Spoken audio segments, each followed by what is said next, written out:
From London, we present Orbit 10, a play in 6 episodes by Peter Elliott Hayes. Episode 2, The Cylinder.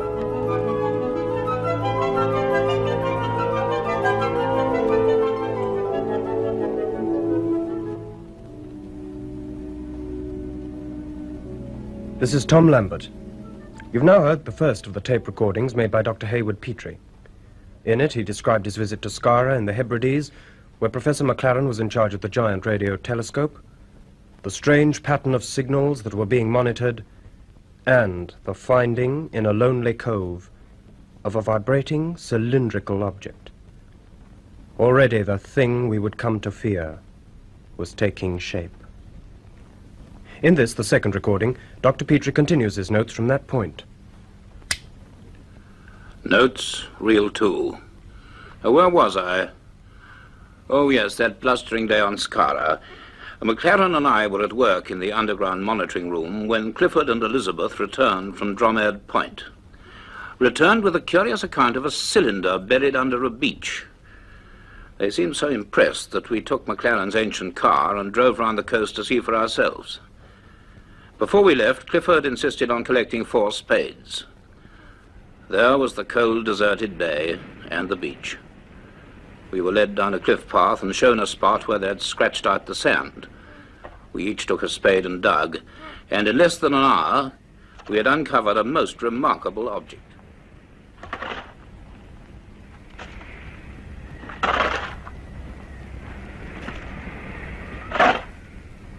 Well, what on earth would you make of that, Haywood?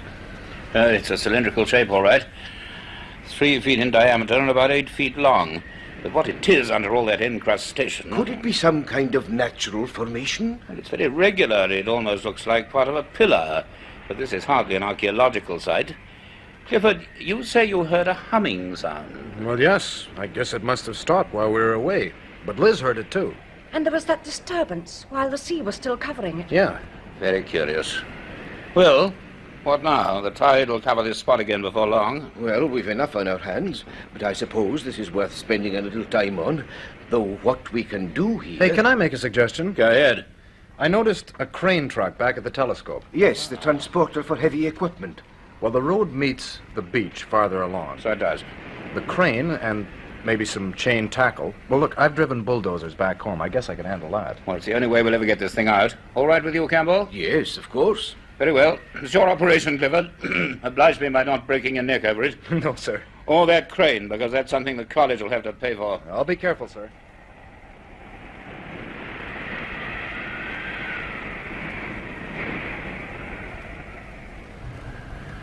I gave no more thought to the object until the following afternoon. Then, looking down from the telescope control room, I saw the transporter pull up by the generator block. Clifford emerged from the cab and supervised the efforts of 3 resigned islanders he'd pressed into service to haul the cylinder into the building. It seemed his salvage scheme had been successful, and that the object was lighter than I had imagined. That same evening, we found Clifford, Elizabeth, and Peter Garrick in one of the basement rooms, surveying their trophy with some pride. They had mounted it on trestles, and Garrick was armed with a hammer and a cold chisel. Lying there under the hard, white strip lights, the corroded cylinder might well have been the corpse of some hoary sea beast. This really is interesting. I've been taking measurements. The ends are perfect circles, 34 inches in diameter, and slightly domed. It's 90 inches long. If I can chip away some of these deposits, we can see what it's made of. Well, if it turns out to be solid gold, let us know. We'll be up in the signal box. Right, son. I'd be glad if you would come and take some notes, Clifford. Yes, sir. And you, Elizabeth. Yes, sir. I'll be up shortly. I'll just make a start on this.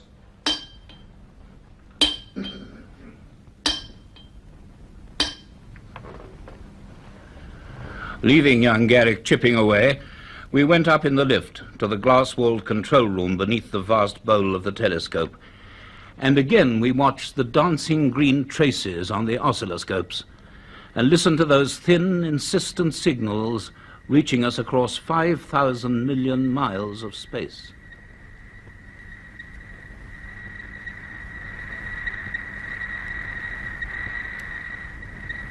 Hello. That sequence sounds familiar. Where's Garrick's chart? He's taken photographs of all the recurring waveforms. Yes, this looks like it. It's very similar. We got this on August 9th last. And before that on May the 3rd. You see, Hayward, it is systematic. There's method, intelligence behind this. Intelligence? But that means life in some form. Life on the outermost edge of the solar system, where no life can conceivably exist. Because of the conditions. Unimaginable cold, utter darkness. Poisonous atmosphere of methane and ammonia. Yes, no life as we understand it. I wonder.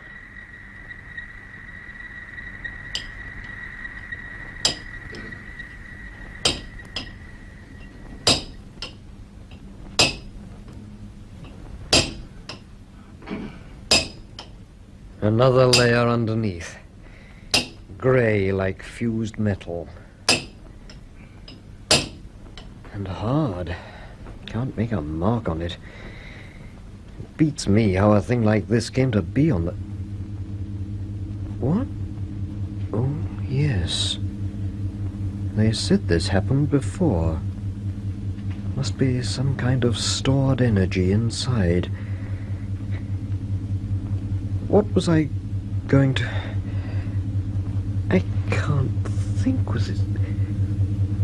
Oh, it's cold. I suppose I ought to... What? What's that? How did it get in? I must get through to... Ah!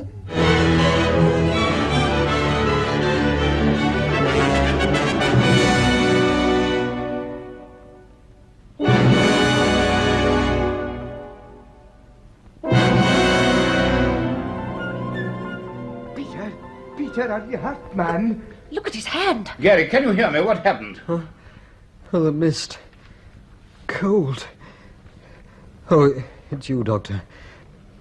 My hand, it's burning. Has he burnt it? No, cold has done that. Extreme cold. I think it's come very near to being frostbitten. Here, take my jacket. Wrap his arm up in it. Peter, what was it? Why, I was chipping the crust away, and then the humming started. The humming? It came from inside. Not loud, but I couldn't think straight. And then suddenly there was a kind of fog everywhere. Fog? I leaned against the cylinder, and it was like touching a red-hot stove. And after that, I don't know. You reached the alarm bell, laddie, and passed out. We saw that vapor too when we came in.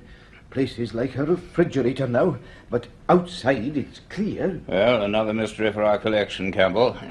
Your cosmic noise, and now this. Hello? That's curious.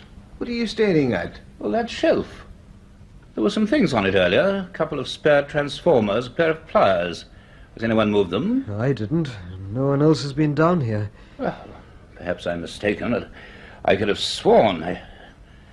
Well, this is a remarkable find of yours, Clifford. Now we shall have to investigate it. Because I'm sure of one thing. It's not solid. There is something inside it.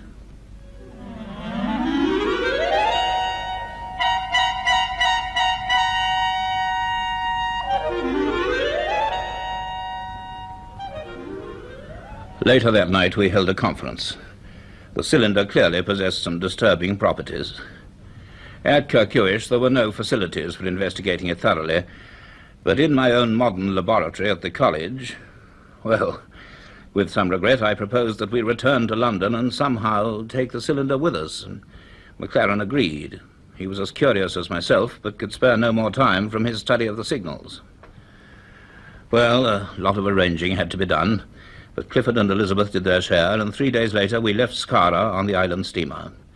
The cylinder went with us, cradled in straw and enclosed inside a stout crate. Even as I watched it being hoisted aboard at Kirkhewish, the case swinging from the derrick had an oddly forbidding appearance. Why I should have felt that then, I don't know. But all the way back to Glasgow, it was just a confoundedly awkward piece of luggage.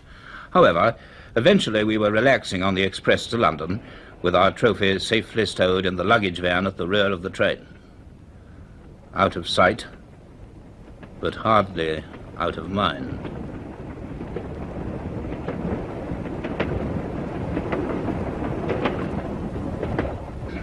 Peter Garrick was much better when we left. Yeah. The doc on the island thought he was lucky not to have lost his fingers. I don't get it, sir. What could have caused a sudden temperature drop like that? I've no idea, Clifford. But we mustn't go leaping to any science fiction conclusion. Possibly some freak condition peculiar to that cellar. And then the humming from the cylinder. Well, certain elements can resonate in magnetic fields. There was a lot of electrical equipment nearby. But there wasn't on that beach. And that mist. Something about the way it moved. It's the material that interests me. Under the sea crust that Garrick chipped away, there was another layer, rough and metallic. It reminded me of something, but... We're slowing down. Stopping. It can't be Carlisle yet. May I see your tickets, please? Thank you. Thanks. Oh, thank you, sir. What have we stopped for, Inspector? Oh, seems they're having a little trouble up front with the locomotive. One of the new diesels, isn't it? Yes, but it hasn't been pulling properly for the last few miles. Yeah, I noticed that. Losing power, a motor fault, I suppose. If the motormen can't trace it, we'll have to get a relief sent up from Carlisle. We hope the delay won't be too long. Yes, I wonder. What is it, Doctor? Anything wrong? I don't know. These last few days, perhaps I'm getting foolish ideas. Anyway, it won't do any harm to make sure. Will you two come with me? I'm going down to the luggage van. Yes, Sure. of course.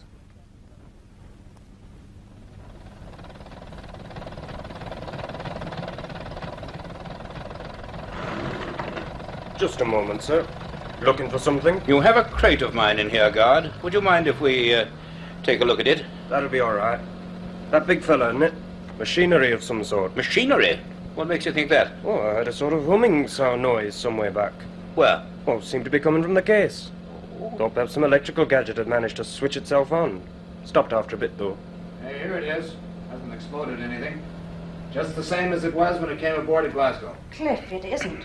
The crate's a different colour. Why is the wood white like that? Search me. Funny sort of weather, this. Of course, you get all sorts up north this time of year. But it turned so blooming cold in here about quarter of an hour ago. Had to put my coat on. Fair nipped my ears, too. Oh, we're off again. Doctor, it seems to be covered in some kind of powder. No, don't touch it again, my dear. Come away from it. That's not powder. It's frost.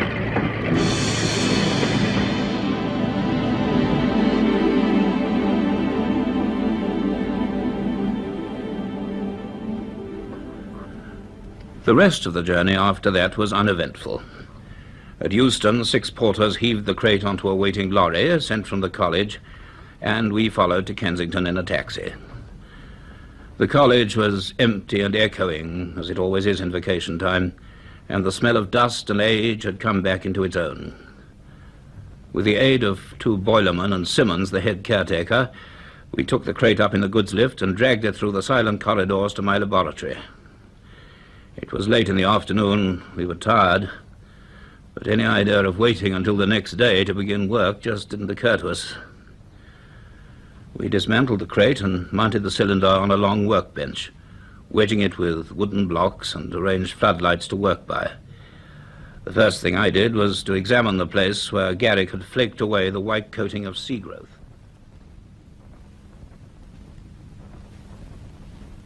Yes. This was the surface before the Atlantic started on it, as it was probably when it first became submerged.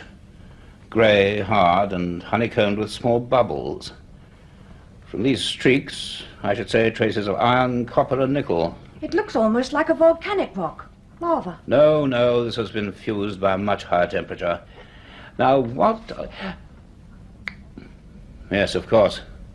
I know where I've seen this before. On the surface of meteorites. Meteorites? But they get scorched up. Entering the Earth's atmosphere, yes. Well, the condition is similar. Clifford. Sir? Get the keys from Simmons and go down to the engineering department. Okay. Find some mallets and chisels. The heavier the better. What I want to know is, what is underneath this?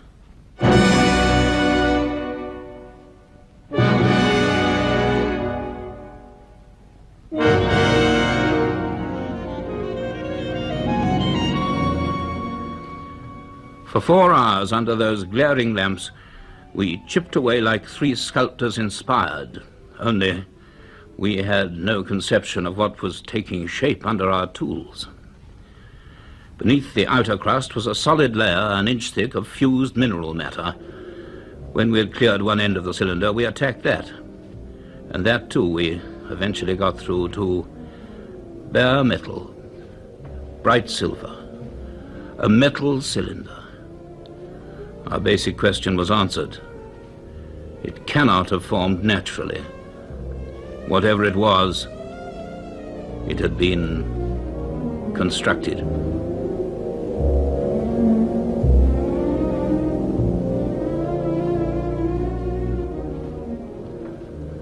For a long time we contemplated that smooth, gleaming surface. We had no suggestions, no theories. And then, and it seemed the only thing to do, we began to enlarge the area we had uncovered. Outside, the lamps came on in Cromwell Road, and theatre-bound taxis hustled on their way. By 8 o'clock, we had bared one entire end of the cylinder. There it lay, bright under the lights, like the end of a monstrous metal cigar case. At 8:10, I laid my mallet and chisel on the bench.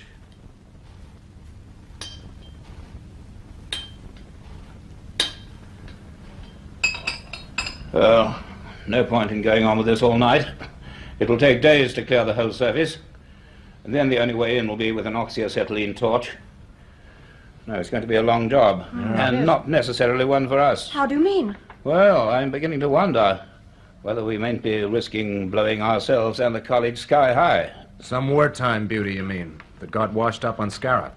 Yeah, we thought of that on the beach. It's possible. I think first we ought to have an expert opinion. I suppose the Ministry of Works are the people. But a bomb, a rusty mine, could that cause anything to happen now? I mean, what we saw? I don't know, Elizabeth. It seems about as sinister now as a stick of Brighton rock. Look, I think we should all go home. Tomorrow we'll reconsider it. Will you both be here at 11? Certainly. Good. Put those lights out, will you, Elizabeth? Right. Here's your coat, Doctor. Thank you. We can leave everything as it is. You coming, Clifford? Oh, yeah, sure. Don't forget your briefcase, Liz. No, thanks for reminding. We went down in the lift across the dark entrance hall with its spreading dome and enormous crystal chandelier, and I said good night to my students on the steps outside. Then I hailed a taxi to take me to my house in Eaton Square. Clifford and Elizabeth walked away towards South Kensington Tube Station.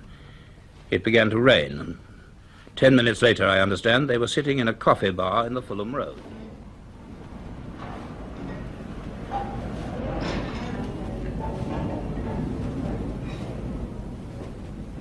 Oh, heck. How do sculptors keep at it? My chisel arm's stiffening up already. Well, what now? 8:30. You can take me to the pictures if you like. A movie at this time? Liz, you surely can throw off the cares of the working day. No point in brooding over this.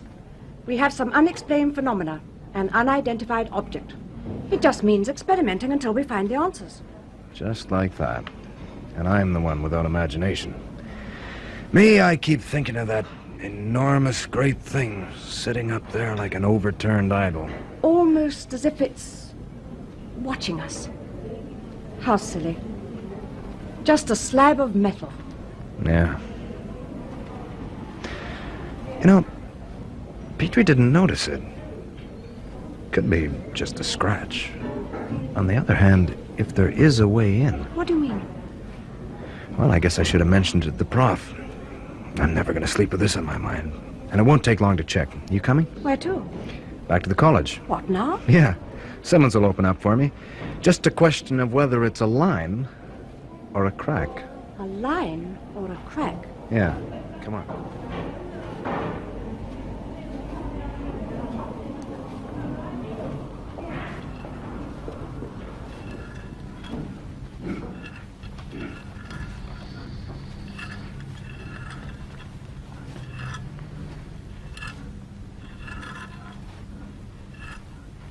Hey, swing that lamp a bit this way, will you? All right?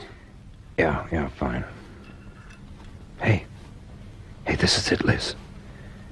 Do you see here a thin line running right around the end of the cylinder? This wire's too thick. I know. Cigarette paper. That's it. Now, the thing is, will it... Yeah, it slides in. It is a crack, and deep. In the end, this whole section must be... Wait, Cliff, listen. Someone's coming. Who can it be? Not Simmons, he doesn't walk like that. Shh, wait.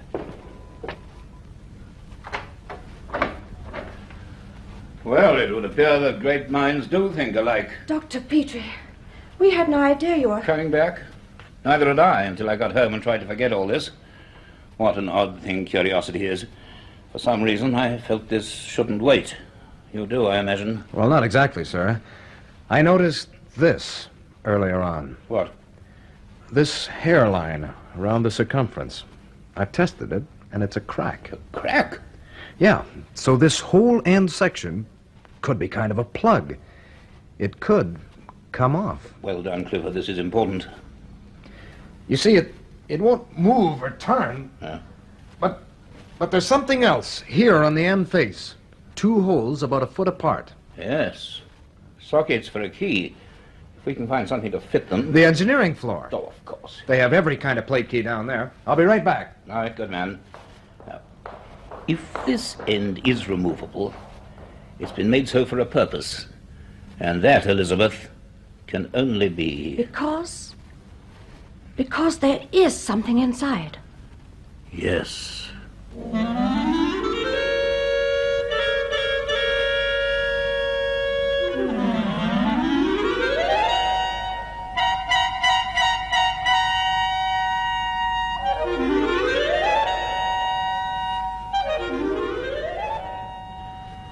It seemed an age before Clifford returned with an assortment of bright steel keys. We found one that fitted the sockets exactly. Even as I felt its grip, I hesitated. Should we go on? Should we take a calculated risk? Looking back on that night, I can understand why none of us seriously considered doing anything else. We understood so little then. Clifford and I hauled on the key. After a few seconds, the whole end of the cylinder began to turn. A few inches, and then it stuck. We threw our weight on it, and then it was turning freely. A fine, polished thread crept slowly into sight. The gap between the plug and the casing steadily widened. I think we're nearly there. Better be ready to catch this when it comes clear. Yes, turn slowly. Elizabeth, stand back, please. Clifford, stop a moment. Something wrong? I want to listen. Escaping gas. Anything. No, nothing. All right. Go on, very slowly. Yeah. It's coming. Now hold it, don't let it drop. I've got it. Now let it down. That's it. Elizabeth, quickly. Can you see anything? It's hollow. There's a cavity. But it seems to be empty. What? Yes. A hollow barrel about 18 inches across. Hey, look at the thickness of that casing. And 9 inches of solid metal at least. Oh, this doesn't go in very far. There's something blocking it. Elizabeth, bring that lamp down here. That's it. Now. Yes. The hole goes in for about a foot, and then just a shiny surface. It looks like glass. Green. Listen. There it is. That humming. Is that what you heard before? Yes, but much louder. I don't understand it. This enormous thing and nothing inside, but... Unless... Bring the lamp nearer. No, nearer. Yes. It must be. Well, what else can there be? There's no other way in. But don't you see? That green substance, it's solid. And it isn't attached to the casing. It must run the full length inside. You mean... The cylinder is just a shell, a container, to protect some kind of inner core, something green and hard. Polished to a perfect fit that could be slid in. And then the casing capped and sealed, and that'd keep it intact for, well, any sort of journey. If it went in like that... It should come out the same way. Doctor, you said a journey. How long a journey? Where's this thing come from? I don't know, Elizabeth, and at the moment we'd better not speculate. We can't turn back now. We must know the truth for, well, for better or worse. But how can we drag it out? There's nothing to get a grip on. There might be a way. Yes, look. That roof span up there. Some chain and a pulley. Yeah, upend the casing and lift it off. It's the only way. Come on.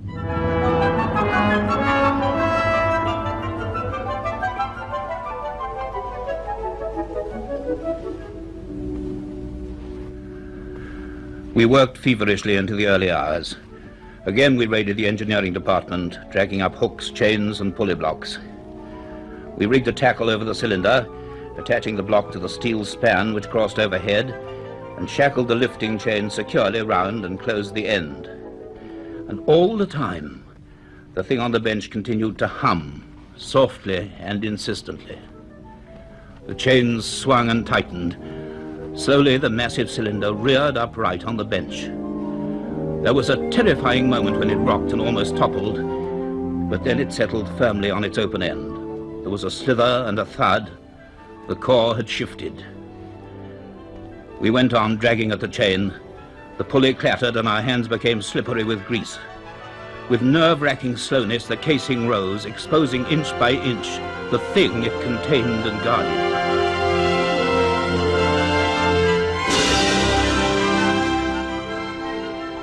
It was a rod, an enormous green rod. It was solid and transparent, but embedded in it was a fantastic tracery of fine silvery wires, a glittering spider's web of strange branching patterns, and every gleaming vein converged to one point, a hollow cavity in the heart of the crystalline mass, a round bubble containing something grey and bulbous, something that looked like a fine sponge, something which expanded and contracted rhythmically, pulsing with fierce, vital energy.